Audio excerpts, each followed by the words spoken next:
जीवन में किए केमी देखा जाए केवे किसी फरक पड़े 6टा बाजिला से गेट खोला हुए गेट खोला मात्र मु भीतर को आसिली मौसी पाखु मौसी भी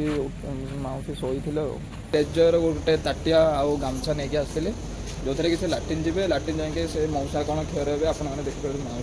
मौसी क्षयर करदे। बहुत जन पचारुचंदी कौन है मौसांकर जेहेतु से पूर्व वीडियो देखी ना तो मौसांकर आज हम आखि ऑपरेशन जो आम एलवी प्रसाद आई हॉस्पिटल को तुम साथी तुमको ठीक समय साथ दौर ताने जाए सेटा माने ताको ही सबुठ सच्चा भल पाइबा कहते जोटि कि आपण मैंने देखिपे मौसी देखो निज हाथ में रेजर मौसा को दाढ़ी काटी दौर जो पेसेंट मानकर काली ऑपरेशन थाए डॉक्टर तांको वन नाइट रे गोटे टिकेट दे था जहाँ थ्रू रे से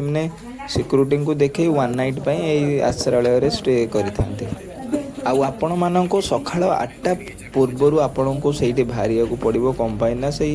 डोरटा क्लोज पूरा लॉक हो जाए आउ यही डोर पुणी खोल सीधा संध्या 6:30 ना 6टा भितर पुणी जमी पेसेंट आसिक रे सिक्यूरीटी भाई कहले कि 7टा बेले जाए ऑपरेशन आरंभ हम तो ये आमको वेट करा पड़ो वेट कला खाली खाली कहते कौन 6टा बेले ऊपर को जावा आज से भाई कहते कौन 7टा बेले हम एक्चुअली मौसी जो कहले 6टा बेले डॉक्टर कहते आसपा मत कहीं लगुनि 6टा बेले कही कौन पाइल 6टा बेले तो गेट ही खोला हुए तो मौसी बोधे भूल शुणी थे से आम 7टा जाए वेट करवा 7टा बाजिले डॉक्टर आसको वेट करवा देखा कौन हो मौसा और मौसी भितर अच्छा मत आलाउ कले कंपाइन केवल 2 जन ही जी तो मुझे बाहर वेट कर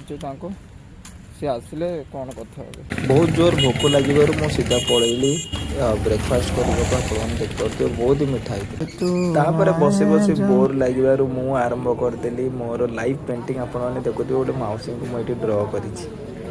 6टारू आसी 12टा बजे कहले ऑपरेशन है ऑपरेशन हवा डॉक्टर कहले खाईदे आगे आस ऑपरेशन हम बोली तो से लगी मौसा मौसी आई खाइया से भितर कैंटीन रे खाऊ खाई सारिके पुणी जी वेटिंग करेंगे ऑपरेशन मौसा मु लंच कर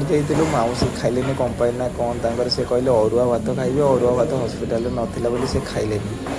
खाइबार प्राइस मात्र 70 टंका थिला तापर पुणी मु आरंभ कर देली मोर लाइव पेंटिंग आपण माने देखुथिबे